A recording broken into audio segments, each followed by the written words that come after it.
What up, YouTube? So I got a PM a couple of days ago, and she was a black woman who recently just graduated from college, and she was talking about how she always knew she wanted to be with another educated black man, but the person that she's with now, and I guess engaged to, didn't necessarily go to college, and that's not even a problem. It's just more so he is not as productive as she thought her future husband or whatever would be. But she said, what is she supposed to do? That's the only dude that really got at her seriously.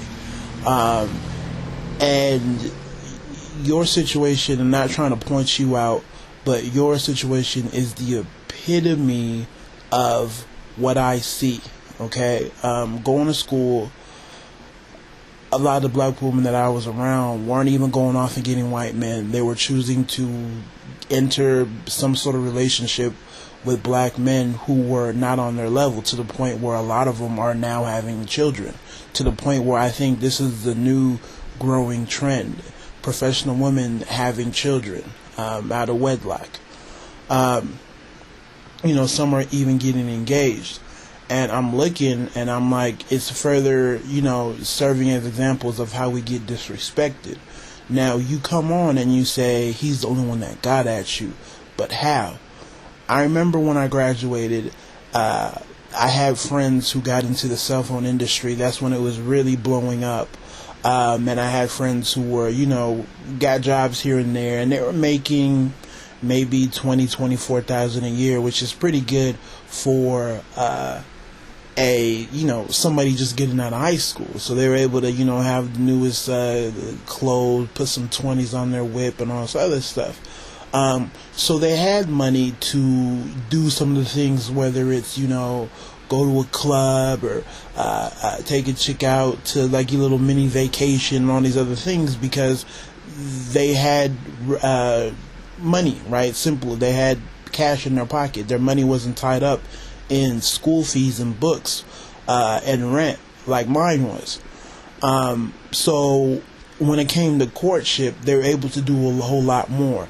They were able to wine and dine, the way we as kind of older adults wine and dine when we're thinking about expensive trips and fancy restaurants. Wining and dining could be a trip to the movies and a trip to a medium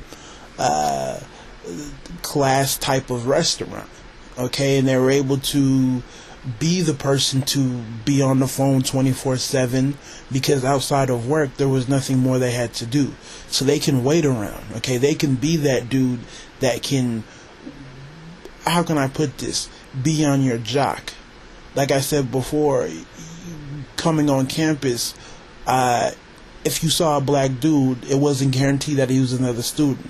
He was probably somebody's boyfriend, waiting around, going to the dorms. There's always random cats in there who, like I said before, outside of their job had nothing else going on. So once again, they can be on these women's jock, right? They can inflate and boost their ego.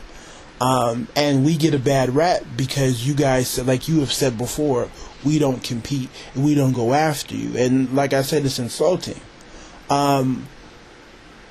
A lot of us could be in that same position where, we opted not to do something bigger and better in terms of an actual career and something that we can hold on to down the line, right? We could have easily been the ones to work at Best Buy or Circuit City or work here, right? And be making decent money. But the second I get to closer to my 30s and the second you get closer to your 30s, you're going to want something more. So a lot of us men, where we opted to be the person that can actually be in a position that one day, when we're ready to settle down and have a family, okay, we're not going to struggle how the bills are going to be paid. Okay, we're not going to, struggle about health care. Okay, we're not going to worry about car payments, or do you have to go back to work immediately after the child is born? See, we're thinking grander. Okay, we're not thinking short term, we are thinking long term. And this is where we really get upset and really feel disrespected. Like I said, it's not necessarily about some dude going to college, it's about his planning. It's about putting himself in a position. It's about sacrificing the now, doing the unattractive work, doing something that isn't appealing, so that in the future, in the near and far future, we'll be in a good position. Okay, and like I said before, this is where we feel disrespected because your story is nothing new. Countless times I'll hear women come on and say, well, this is the guy that got at me, this is the guy that showed me love and showed me attention, and they're basing it off of simply because that dude didn't have nothing else going on, and he can literally spend all hours of the day caught up dealing with some bullshit. I've seen it all the time. Okay, you know, I've seen friends and even myself personally get overlooked simply because we had to go study or we had to, you know, go to work or do something, whereas the other dude can really come through and say, hey, let me take you out to, you know, Fridays on or Claim Jumpers or some restaurant on a Wednesday night and drop $40, and now all of a sudden, you know, he wants it more because he's spending more money. Okay, and we've seen it before.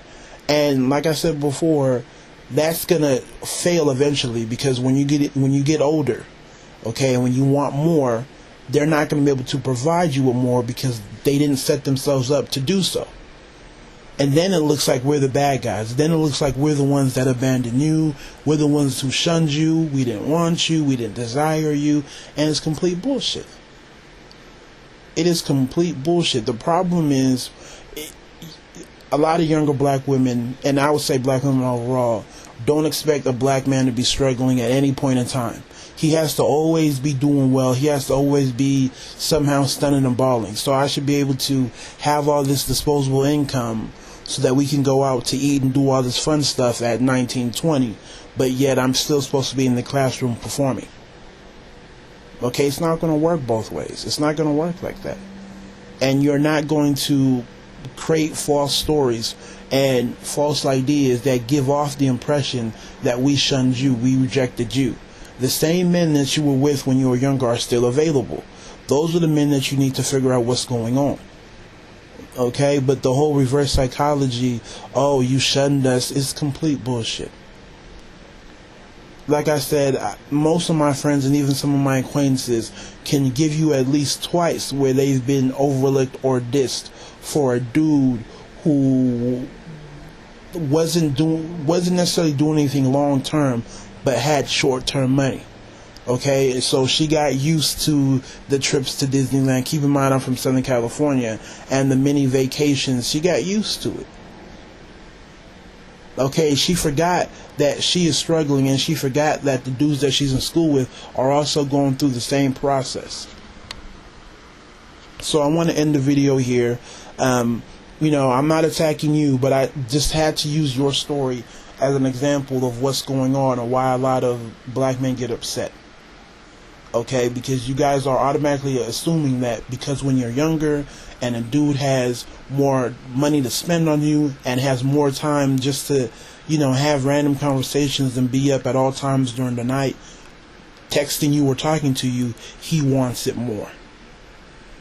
And it's frustrating because, like I said, you know, how is it that we're seen as people who aren't trying, but literally we're in the library studying, or you know, we're taking extra classes after work, and we're really trying to put ourselves in a position to do well later on in life. If you can't see it, you can't see it. Right? What can we do? Really, what can we do? And oftentimes, to be real with you, I think a lot of women know what's going on. Right? You're gambling, to be real with you, you're gambling, and we know you're gambling. And we're calling your bluff. That's what's going on. So the whole sympathy card, it's pretty much been revoked because we know what's going on. You guys are taking gambles, and you're assuming that we are going to fall for the guilt trip, and, you know, really believe that we rejected you. When in reality, we had no sort of resource or money to be running around trying to get with girl A and girl B. So you guys take it easy. Tell me how you feel. God bless.